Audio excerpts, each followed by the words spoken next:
At a lavish dinner in Paris, my husband's father, the millionaire CEO, mocked my small startup. Can't even afford a proper office. She's my biggest mistake. Suddenly, his top client stood up. Actually, that's my daughter. I smiled as my father-in-law's face turned pale. Because he had no idea I was the one pulling the strings. Can't even afford a proper office. She's my biggest mistake. I froze mid-sip, my champagne glass halfway to my lips as Dominic Reynolds' booming voice silenced all conversation at our table. The lavish Parisian restaurant suddenly felt suffocating. Business partners, industry executives, and my husband Austin all turned to stare at me. Some with pity, others with poorly concealed amusement. Dominic, my father-in-law and CEO of Reynolds' footwear empire, didn't even look at me as he continued addressing his guests. My son could have married anyone. Instead, he chose someone who thinks selling homemade dresses online is a business. My knuckles turned white around my glass. 3 years of his constant criticism had prepared me for this moment, but the public humiliation still stung. Austin shifted uncomfortably beside me but remained silent. His defense of me had disappeared months ago. But what Dominic didn't know, what none of them knew, was that this dinner would change everything.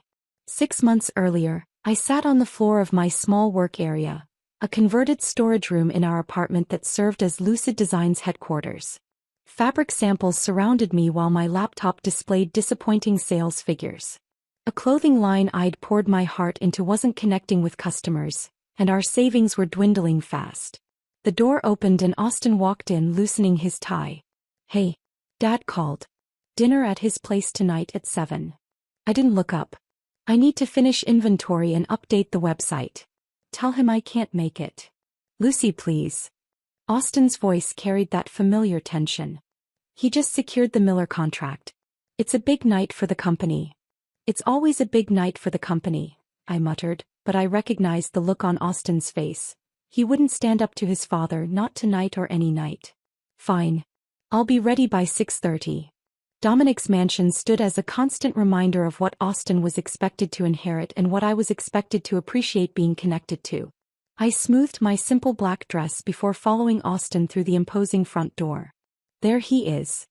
Dominic embraced Austin firmly, completely ignoring me until social etiquette forced acknowledgement.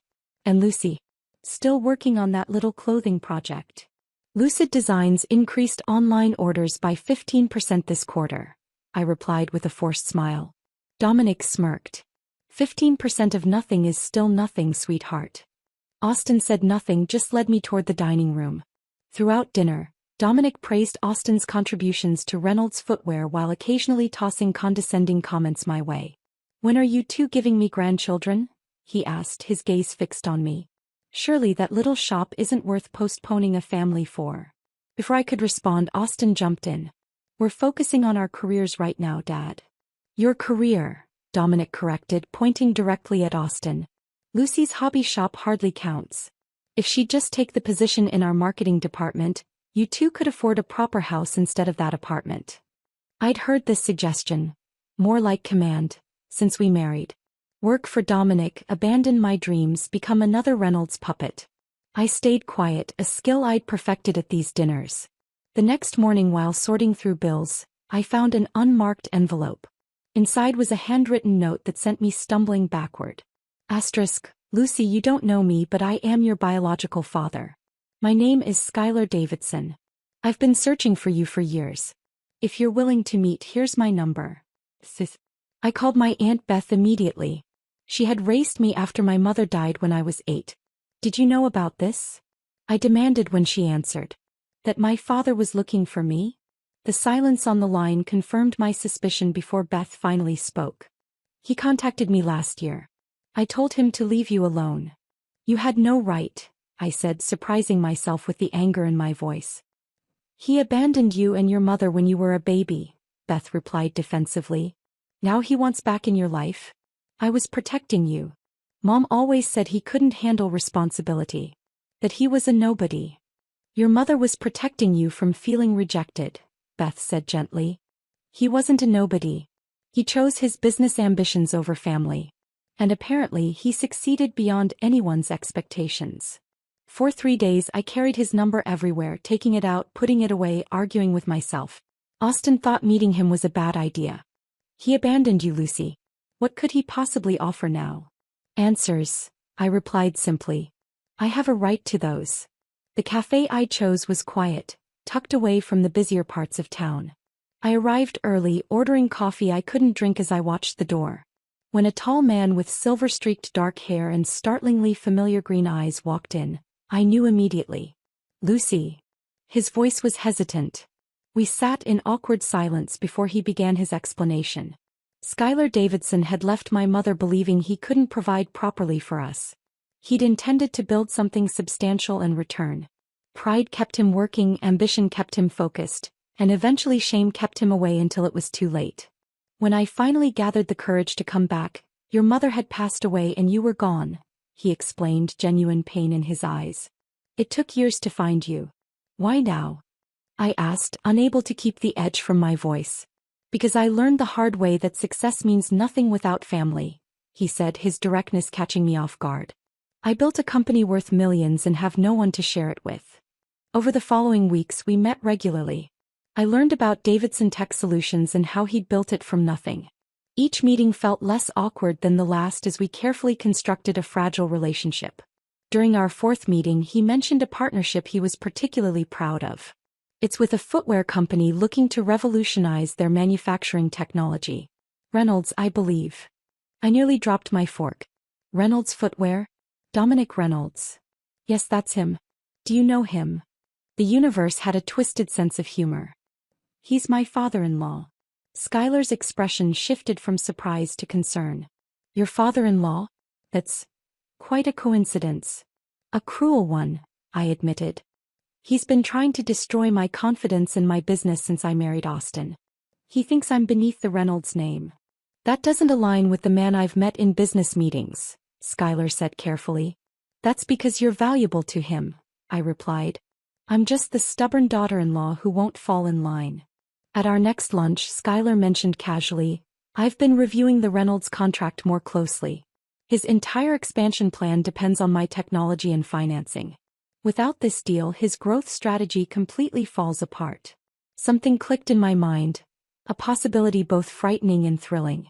Lucy, Skylar said, watching my expression change, what are you thinking? I met his gaze directly. I'm thinking that after years of being powerless, I suddenly have access to the one thing Dominic Reynolds can't control. That afternoon, in a quiet corner of a forgettable diner, father and daughter began plotting. Not just revenge but justice. The systematic dismantling of Dominic Reynolds' empire piece by calculated piece. The chess game had begun and Dominic had no idea he wasn't the king he thought he was, but merely a pawn. The man I married was disappearing. I noticed it in small ways at first. Austin staying later at the office, taking calls from his father in another room, his defenses of me growing weaker until they stopped altogether. The night after my revelation with Skylar, Austin came home with news that confirmed my fears. Dad's putting me in charge of the new tech integration project, he announced, loosening his tie with uncharacteristic excitement. It's the biggest responsibility he's ever given me. That's great, I said, noticing how he avoided my eyes. Isn't that the project with Davidson Tech? Austin nodded, pouring himself a whiskey. Dad says it'll define the future of Reynolds Footwear. If I handle it right, he might consider me for CEO next year. I watched him carefully.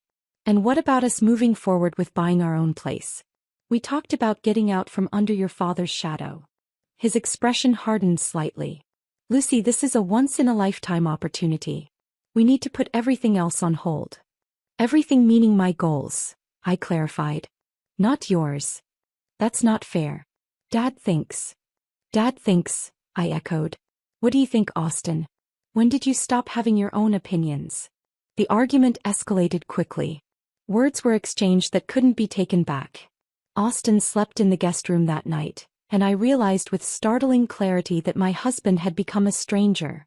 Dominic's perfect puppet. While Austin threw himself into work, I divided my time between keeping Lucid Designs afloat and researching Dominic's business empire. Under the guise of improving my entrepreneurial skills, I spent hours analyzing Reynolds Footwear's public financial reports, supply chain details and market strategies. Schuyler provided insights that weren't publicly available. Information only a major investor would know. His entire European expansion hinges on three things, Schuyler explained during one of our weekly lunch meetings. My technology, the Valmont leather supplier in Italy, and securing the Milano retail spaces before his competitor, Grayson, can move in. I took careful notes, developing a map of dependencies and vulnerabilities. What would happen if the Valmont deal fell through? Schuyler's slight smile told me he appreciated my strategic thinking. It would delay production by at least 6 months. His board wouldn't be pleased. Our meetings became the highlight of my week. Not just for plotting but because I was developing a genuine connection with my father. We discovered shared interests in architecture and travel. He told me stories about my mother that I'd never heard, filling gaps in my understanding of who she was. She was the most determined person I ever met, Schuyler said one afternoon, his eyes distant with memory. You have that same look when you're focused on something. These moments of connection made me question my motivations occasionally. Was I using Schuyler to get back at Dominic? But each time Austin came home later, each time he repeated Dominic's opinions as his own, my resolve strengthened. 3 weeks into our planning, Austin announced another Reynolds family dinner. Dad wants to celebrate the first phase of the tech integration. You need to be there. I agreed without argument, which seemed to surprise him. What he didn't know was that I'd be meeting Schuyler beforehand. The timing works perfectly, Schuyler said when I told him. I've arranged a meeting with Jean Valmont tomorrow. He's been dissatisfied with Dominic's business practices for years but hasn't had a better option. Until now, I finished. Until now, Schuyler confirmed. Your designs are exceptional, Lucy. Valmont will appreciate working with someone who understands quality and craftsmanship. The dinner at Dominic's mansion was more crowded than usual. Board members, executives, and their spouses filled the expansive dining room. I sat quietly beside Austin, observing how Dominic worked the room. The charm he displayed to important people contrasted sharply with how he treated those he deemed beneath him. I witnessed it firsthand when a young assistant approached with a folder of documents. Dominic glanced at them and exploded. These projections are completely wrong. Are you trying to make me look incompetent in front of my board?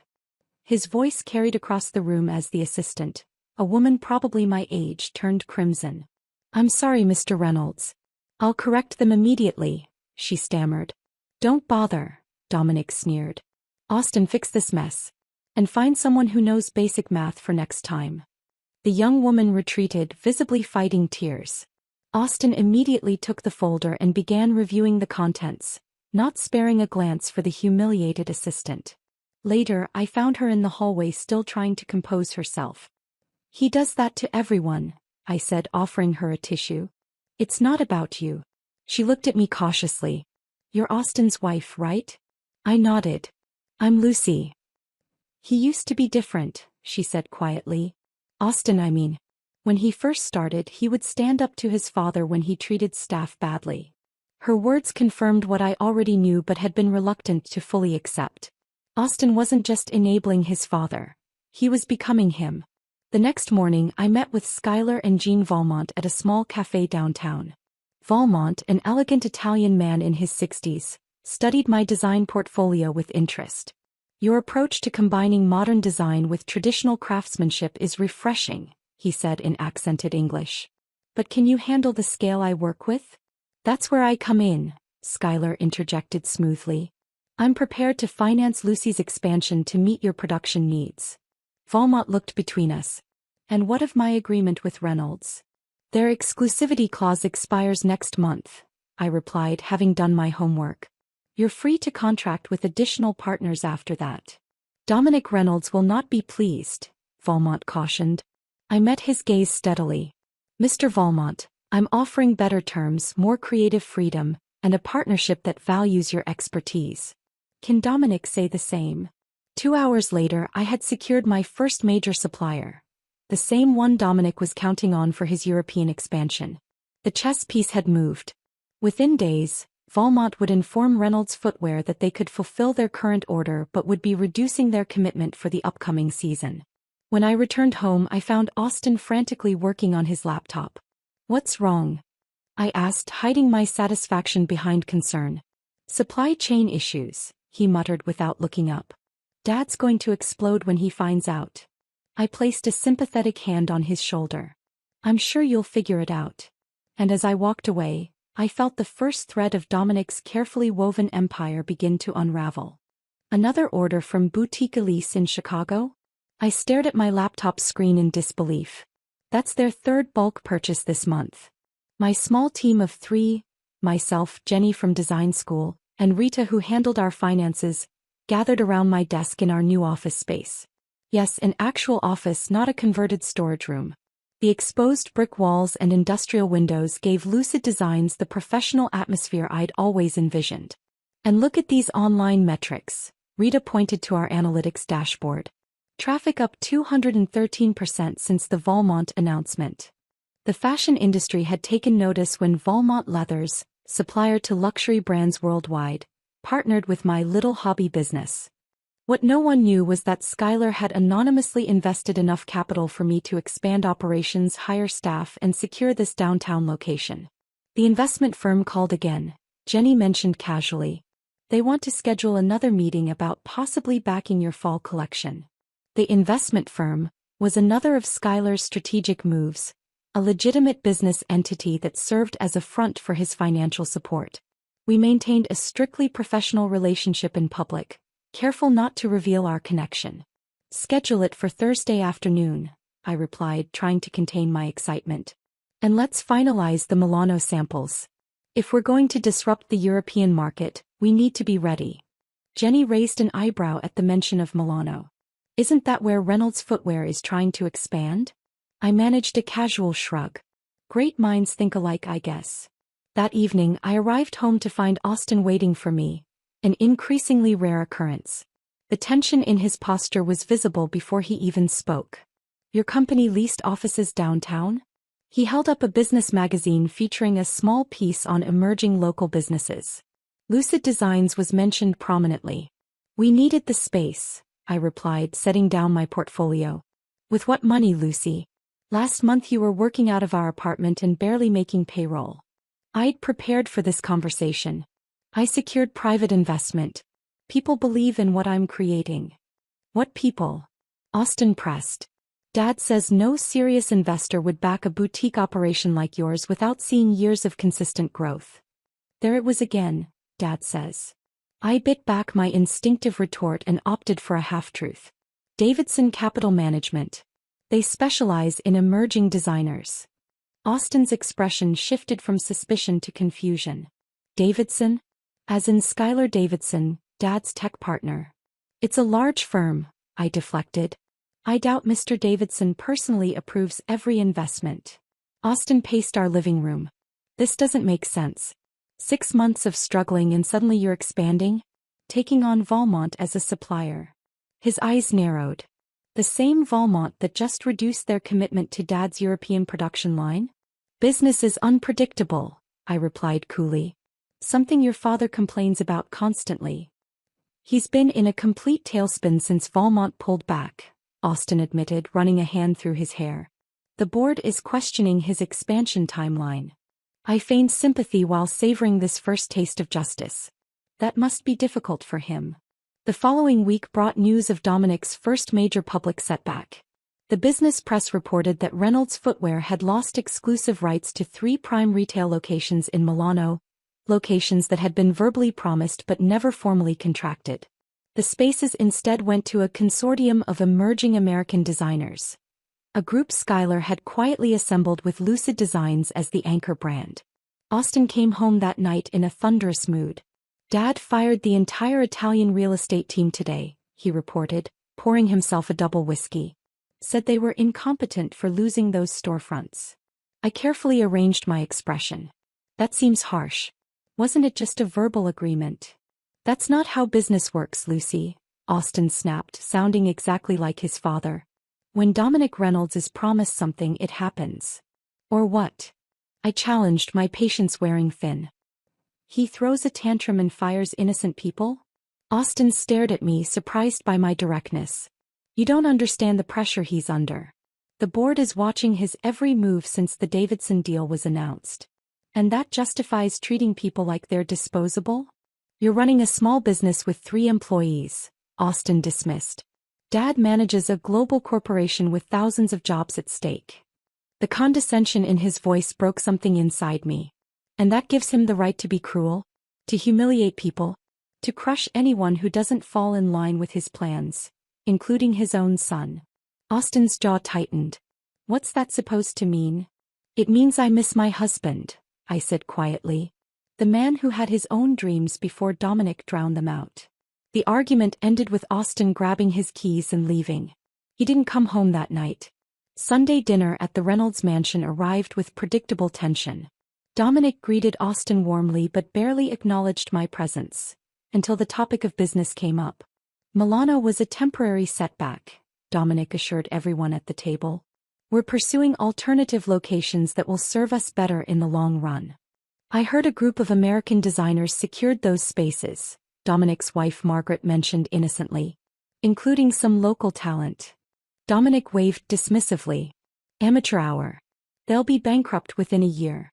Real estate in the fashion district requires serious capital and connections. I took a sip of wine to hide my smile. Sometimes smaller operations can be more nimble, I commented. Less bureaucracy to slow down decisions. Dominic's gaze locked onto me. Is that business advice, Lucy? From your extensive experience running a successful company. The old Lucy would have shrunk under his scrutiny. But I wasn't that person anymore. Actually, yes, I replied evenly. Lucid Designs secured Valmont as a supplier last month. We're expanding into 3 new markets this quarter and just leased downtown offices. Small doesn't mean unsuccessful. A stunned silence fell over the table. Austin stared at me with a mix of shock and something like betrayal. Dominic's face darkened. Valmont, he repeated coldly. Interesting coincidence. Not really, I challenged, meeting his gaze. They were looking for design-focused partners who value craftsmanship over mass production. Our philosophies aligned. Dominic's smile didn't reach his eyes. Well. It seems Austin's little wife has business aspirations after all. I'm not just Austin's wife, I corrected him firmly. I'm a business owner making my own connections and building my own success. The satisfaction of standing up to Dominic was exhilarating, but short-lived. The drive home with Austin was filled with suffocating silence. Later that night, as Austin slept, I sat alone in our living room questioning everything. The chess pieces were moving perfectly, Dominic was facing setbacks, my business was growing, and I'd finally stood my ground. Yet the cost was becoming increasingly clear. My marriage was collapsing. The man I loved was becoming a stranger. And despite the righteousness of my cause, deception left a bitter taste. I called Skylar, needing to hear a voice that understood. Am I becoming just like him? I whispered when he answered. Manipulating people, keeping secrets, putting business above relationships? The difference, Skylar replied gently, is that Dominic never questions his methods. The fact that you're asking shows you're nothing like him. His words comforted me, but as I watched Austin toss restlessly in our bed, I wondered if justice was worth losing the life I'd once wanted so desperately. Morning light filtered through our bedroom curtains as I lay awake beside Austin, who had finally returned late the night before. The distance between us felt like miles despite the inches separating our bodies. My phone vibrated on the nightstand. Another message from Skylar about our next move. Before I could check it, Austin's phone rang. Dad. Austin sat up immediately, fully alert. Yes, I can talk. I pretended to be asleep as Austin moved to the living room. When he returned 30 minutes later, his expression was unreadable. Dad's hosting a major event in Paris next month, he announced. A celebration of the Davidson Tech partnership and the European expansion. He wants us both there. I blinked in surprise. Both of us? He specifically asked for me to come. He insisted, actually. Austin's tone was suspicious. Said it would look bad if I showed up without my wife. Especially since other executives are bringing their spouses. The timing couldn't have been more perfect, or more suspect. 3 weeks earlier, Skylar had orchestrated a critical blow to Dominic's supply chain through a labor dispute at a key factory. Reynolds' footwear stock had dropped 12%. Why would Dominic be celebrating now? When is it? I asked casually. 2 weeks from Friday. We'll fly out Thursday morning and stay through the weekend at the Georges V. Austin scrutinized my face. Does that work with your suddenly booming business schedule? I ignored his sarcasm. I'll make it work. Later that day, I met Skylar at our usual cafe to discuss this unexpected development. It's not a celebration, Skylar confirmed, sliding a document across the table. It's damage control. He's gathered his top investors to reassure them the European expansion is on track despite recent temporary setbacks. And you're invited as his tech partner, I concluded. Skylar nodded. He doesn't suspect our connection. He's desperate to show a united front with Davidson Tech to keep investor confidence from crumbling further. I studied the guest list Skylar had procured.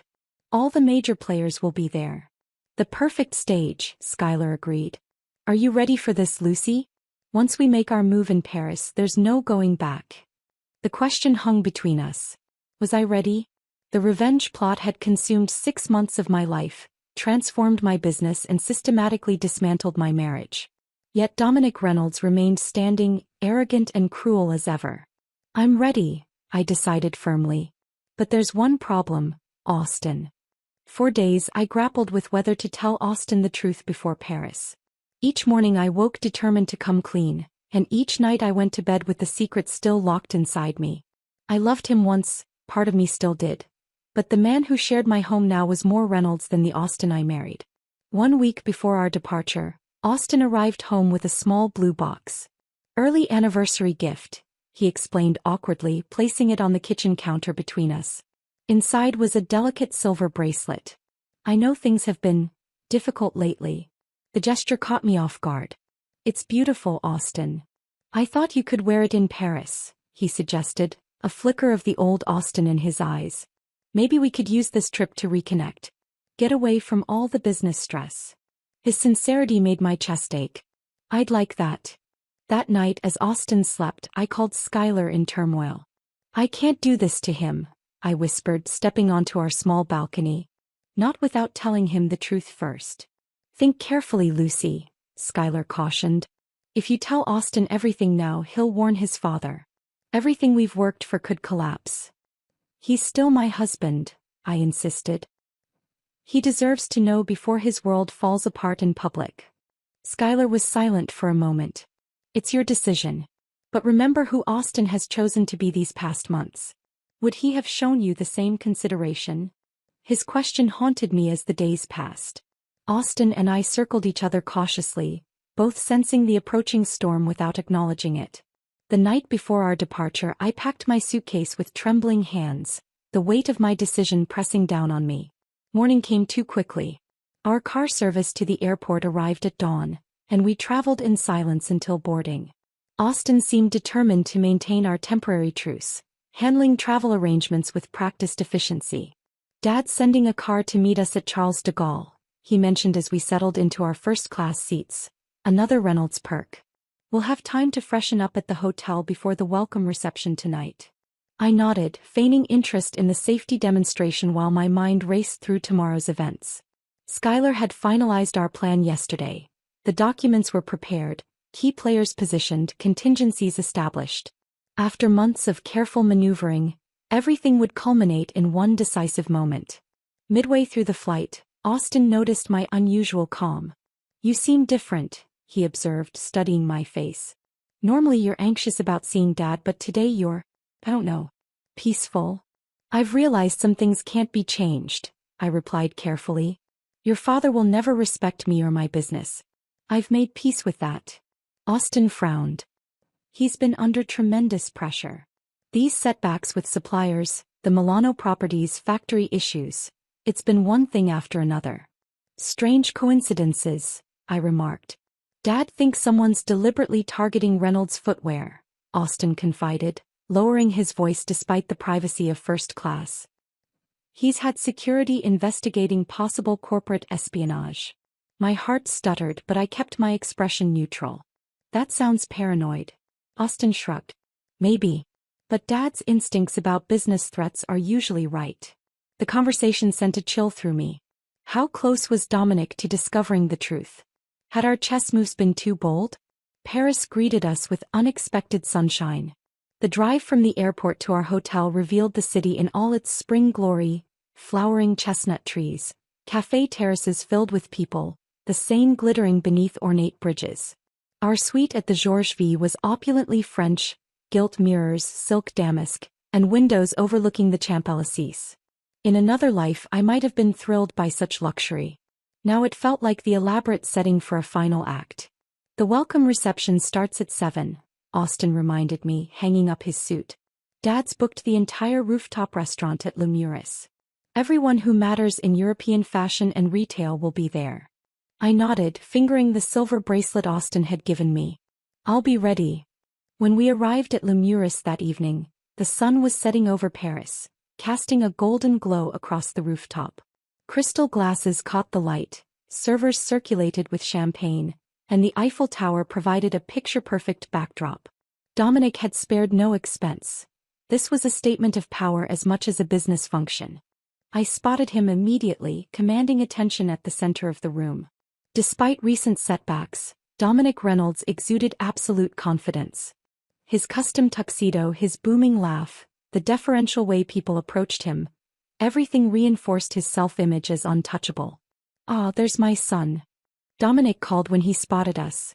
"And Lucy looking almost fashionable for once." I smiled tightly as he kissed my cheek, the scent of expensive cologne and hubris overwhelming. "Quite the event, Dad," Austin commented, accepting a glass of champagne. "Nothing but the best for our European partners," Dominic replied. "We need to show them Reynolds' footwear isn't deterred by minor obstacles." His eyes lingered on me briefly, a flicker of suspicion quickly masked by practiced charm. Did he sense something? I suddenly wondered if I'd underestimated him all along. As Dominic moved away to greet new arrivals, I scanned the room for Schuyler. He stood near the balcony, engaged in conversation with several investors. Our eyes met briefly, a silent confirmation that everything was in place. Tomorrow night at the formal dinner, the final piece would move. The chess game would end. And Dominic Reynolds wouldn't know what hit him. I slept fitfully in our luxury suite, waking before dawn to watch Paris come alive from our balcony. Today everything would change. I'd rehearsed this moment countless times in my mind, yet nothing could truly prepare me for what lay ahead. "You're up early," Austin commented, joining me with coffee. "Nervous about tonight?" "Just appreciating the view," I deflected, accepting the cup he offered. This small kindness, remembering exactly how I took my coffee, reminded me of our early days together. "Dad's in rare form," he warned. "The investors seem convinced by his confidence, but he's on edge. The pressure's getting to him." I nodded, saying nothing. Let Dominic enjoy his final hours of control. The day passed in a blur of sightseeing, a facade of normalcy as Austin and I strolled along the Seine, visited the Louvre and shared lunch at a sidewalk cafe. If he noticed my distraction, he didn't mention it. Perhaps he was lost in his own thoughts too. "I've been thinking about us," Austin said suddenly as we crossed the Pont des Arts. "About how things used to be before Dad pulled me deeper into the company." My heart stuttered. And I miss us," he admitted quietly. "I don't like who I've become, Lucy." The sincerity in his voice nearly broke my resolve. For a moment I considered calling Schuyler, canceling our plan, giving Austin another chance. But then he continued. "After this Paris event, Dad wants me to head the Asian expansion. It would mean relocating to Singapore for at least a year." "Us or just you?" I asked, already knowing the answer. Austin didn't meet my eyes. "He thinks it would be better if I focused entirely on business. No distractions." And there it was, confirmation that nothing had really changed. Austin would always choose Dominic's approval over our marriage. "We should head back to the hotel," I said, my decision solidified. "We need to get ready for tonight." The formal dinner was held in a private chateau outside Paris, a 17th-century estate Dominic had rented exclusively for the occasion. Crystal chandeliers illuminated the grand ballroom, string musicians played softly in the corner, and elegantly dressed waitstaff circulated with champagne and hors d'oeuvres. I wore a black gown, one of my own designs, with Austin's silver bracelet as my only jewelry. Schuyler arrived separately, giving me a barely perceptible nod as he greeted various business associates. Dominic commanded attention at the head table, surrounded by his most important guests. Austin and I were seated nearby, Close enough to be observed but not close enough to participate in the primary conversations. A calculated placement that reflected my status in Dominic's world. When dinner was served, Dominic rose for a toast. The room immediately quieted. "Friends, partners, esteemed colleagues," he began, his voice carrying effortlessly. "Tonight we celebrate not just a business milestone but a vision. Reynolds Footwear has weathered recent challenges with the resilience that defines true industry leaders." Murmurs of approval rippled through the gathering. "With Davidson Tech as our partner," he continued, raising his glass toward Skylar, "our European expansion continues despite the efforts of those who sought to undermine us." His gaze swept the room, lingering momentarily on me before moving on. Did he suspect? The thought sent a chill through me. To the future of Reynolds Footwear across Europe and beyond. Glasses clinked as guests applauded. Dominic basked in the adulation, every inch the victorious CEO. As the main course was served, he worked the room, stopping at our table last. "Austin, the Singapore arrangements are finalized," he announced loudly. "The board unanimously approved your leadership of the Asian division." "That's wonderful news," Austin replied with practiced enthusiasm. Dominic turned to me with a smirk. "Don't worry, Lucy. While Austin builds our family legacy in Asia, you can continue playing with your little dress shop." I maintain my composure. "Lucid Designs is hardly little anymore, Dominic. We're opening our Milano location next month." His expression tightened. "Milano? Interesting coincidence." "Not really," I replied evenly. "Good business opportunities tend to attract multiple investors." "Investors," Dominic repeated, his voice taking on a dangerous edge. "Yes, you've had quite the streak of mysterious good fortune lately. Almost as if someone with intimate knowledge of Reynolds Footwear has been guiding your decisions." The table fell silent. Austin looked between us, confusion evident on his face. "What are you suggesting, Dad?" Dominic ignored him, focusing entirely on me. "Tell me, Lucy, how does a failing boutique owner suddenly secure Valmont Leather Milano retail space and factory capacity that was previously committed to Reynolds contracts? The same resources that mysteriously became unavailable to us. The moment had arrived sooner than I'd anticipated. Dominic had connected more dots than I realized. "Perhaps I'm simply a better negotiator than you gave me credit for," I suggested calmly. Dominic's laugh was harsh. "Or perhaps you've been sleeping with one of my competitors. That would explain Austin's relocation, keeping my son away while you undermine his family's business." Austin stood abruptly. "Dad, that's enough." "Is it?" Dominic challenged, his voice rising. "Your wife has systematically targeted our expansion plans while her own business mysteriously thrives. Open your eyes, son." The surrounding tables had gone quiet, guests watching the unfolding drama with poorly disguised interest. "You know what your wife is, Austin? My biggest mistake. I should have forbidden this marriage the moment you brought home this conniving social climbing." "That's quite enough, Dominic." The voice came from behind us. Skylar Davidson stood there, his expression cold and controlled. "This is a private family matter, Skylar," Dominic said dismissively. "Business discussion can wait until tomorrow." "On the contrary," Skylar replied, moving to stand beside me. "This is very much my business." Dominic's eyes narrowed. "What are you talking about?" "Lucy isn't undermining your business through corporate espionage or infidelity," Skylar stated clearly. "She's doing it with my full knowledge and support." The room had gone completely silent, all pretense of privacy abandoned. "Actually," Skylar continued, placing a protective hand on my shoulder, "that's my daughter you're insulting." The words landed like a physical blow. Dominic staggered back a step, his face draining of color as he looked between us, suddenly seeing the resemblance that had been there all along. "Your daughter," Austin whispered, staring at me with dawning comprehension. "Yes," I confirmed, meeting his gaze steadily. "I only discovered it myself 6 months ago." Dominic recovered quickly, his shock transforming to calculation. "This changes nothing about our partnership, Skylar. Family sentimentality shouldn't interfere with business." "On the contrary," Skylar replied calmly. "I'm withdrawing all Davidson Tech support from Reynolds Footwear, effective immediately. The contracts, as you'll find in Section 16B, allow for termination under certain conditions." "This is absurd." Dominic sputtered, his composure cracking. You can't. I believe the board will be particularly interested in the evidence of workplace harassment we've documented, Schuyler continued. Not to mention the creative accounting regarding Asian production costs. Dominic's face turned an alarming shade of red. Several board members were now moving toward our table, expressions grave. In that moment of perfect justice I felt strangely hollow.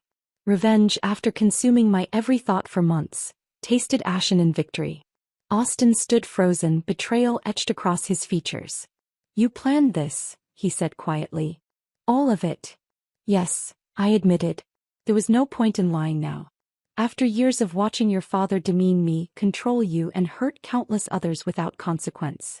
The pain in Austin's eyes cut deeper than I'd expected. You used me. No more than you allowed your father to use you against me, I replied softly. In the chaos that followed, Dominic being escorted out by board members, guests whispering furiously, photographers from the business press capturing the meltdown, Austin and I stood apart, the wreckage of our marriage laid bare between us. Later that night I stood alone in our hotel suite, watching the lights of Paris shimmer below. Austin had moved to another room, needing space to process everything. I couldn't blame him. Schuyler had offered me his private jet back to the States whenever I was ready. Lucid Designs was secure, its future bright without the shadow of Dominic Reynolds looming over it. I had won. Yet victory felt complicated. In destroying Dominic, I'd become capable of calculated deception.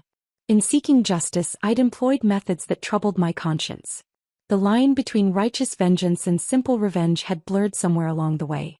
As dawn broke over Paris, I made peace with the contradictions. I couldn't undo my choices, but I could determine what came next. There would be no more chess games, no more secret manipulations. Whatever I built from here, business, relationships, perhaps even a reconciliation with Austin if he could ever forgive me, would be founded on transparency. Dominic Reynolds had called me his biggest mistake. Perhaps in the end his biggest mistake was underestimating exactly whose daughter I was.